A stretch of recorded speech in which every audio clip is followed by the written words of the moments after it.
20 years ago, the whisky industry couldn't make enough whisky. Today, some of the biggest names in Scotch are telling a different story. The owner of Macallan has just reported falling profits, saying demand for the very top end of the whisky market has become subdued. Across the industry, we've seen production pauses at Teaninich, £150 million expansion plans questioned by Suntory, and warehouses that aren't emptying quite as quickly as they once were. Hang on, haven't we seen this before?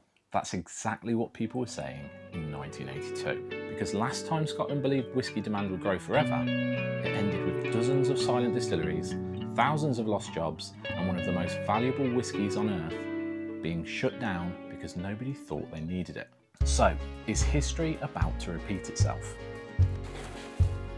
But before we go any further, we thought we'd pour ourselves a dram. And we're not going to tell you what it is. Not yet. Because this whisky is either the hero or victim of today's story. As always, we will tell you what we think of it, but excuse us if we don't reveal every detail just yet. That's quite nice. Quite strong, isn't it? Definitely got a little prickly punch on that. Very Madeira-y, if that's a word. Ooh. And there is a certain something of smoke going through it as well. Yeah. A little kind of black peppery. So for now, let's just say, quite sweet on the nose. There is a little bit of smoke in there. Yeah, definitely quite a high ABV. Yeah, it's a little bit harsh on the nose, just alcohol-wise, isn't it? So it probably is quite high.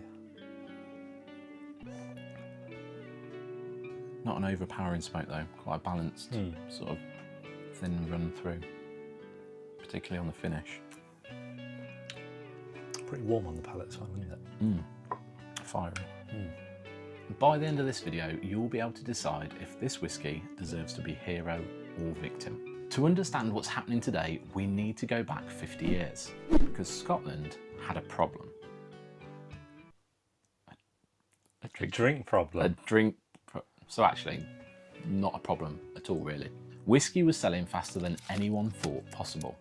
Exports were climbing, blends dominated the market, companies couldn't build distilleries fast enough. Every forecast said the same thing: keep making whisky. And here's the first question. Were they wrong? Or did something change? In 1973, the energy crisis saw oil prices soaring. Inflation followed, countries around the world entered recession, and something nobody in the whisky industry had really planned for happened. People simply started buying less Scotch, resorting to cheap beer and cheap spirits. But whisky has a problem beer doesn't. If beer sales collapse, you know within a fortnight. If whisky sales collapse, you've already committed to a 10-year forecast, and you've already filled warehouses. And that's where the phrase Whisky Loch comes from. Imagine a loch, but instead of water, it's full of whisky that nobody wants. So what do? Do you stop production? Do you keep making whisky and hope demand comes back?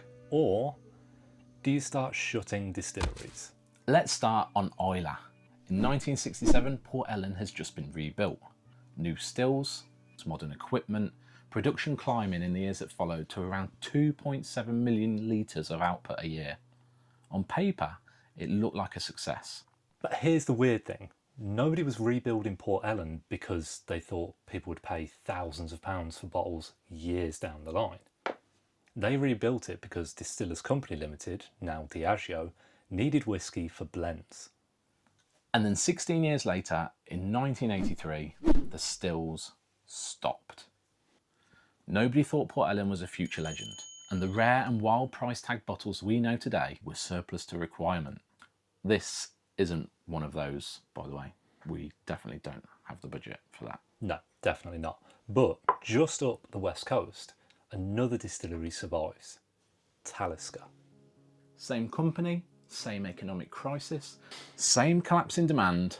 So why wasn't Talisker next? Well, partly because Talisker had already been rebuilt. It had a stronger identity as the Whisky of Skye, and if you only have enough demand to keep one distillery running, sometimes identity matters just as much as efficiency.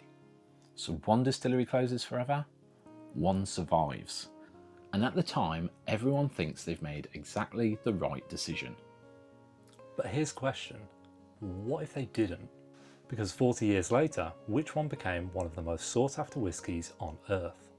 It wasn't the Survivor.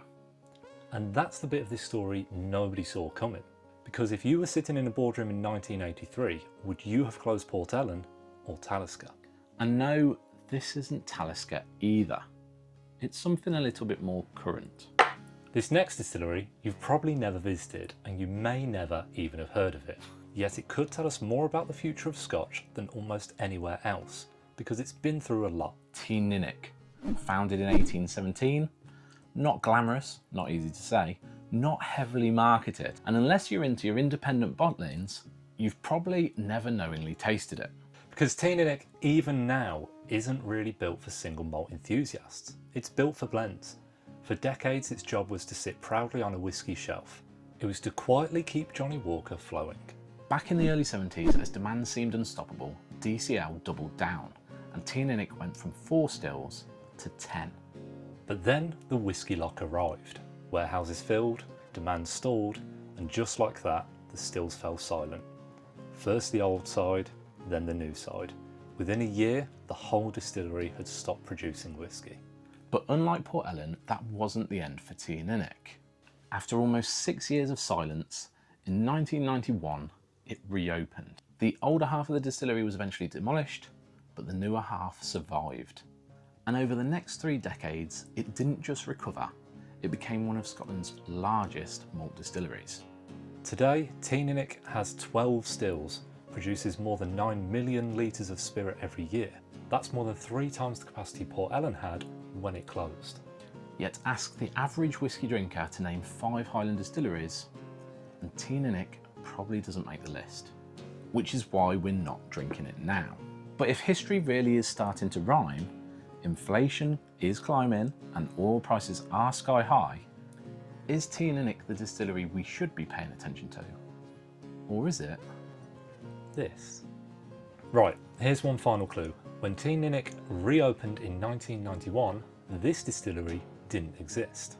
It would be more than 20 years before the first spirit ever ran from its stills. It was born into an industry that believed the bad times were over.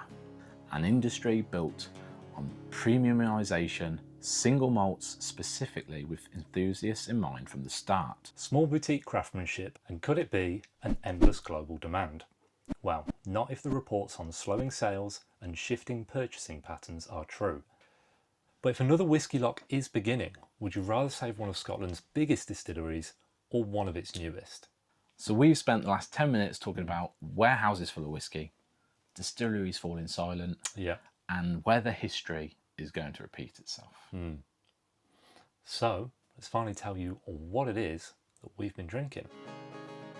It's Ardnamurchan.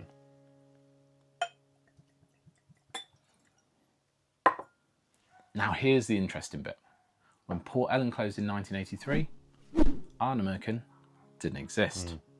When Teaninich reopened in 1991, Ardnamurchan still didn't exist. Its first spirit didn't run until 2014. It's never known an industry downturn like the Whisky Loch. Instead, it was born into what many people thought was whiskey's golden age. Single malts were booming, and it set out its stall to be a part of it.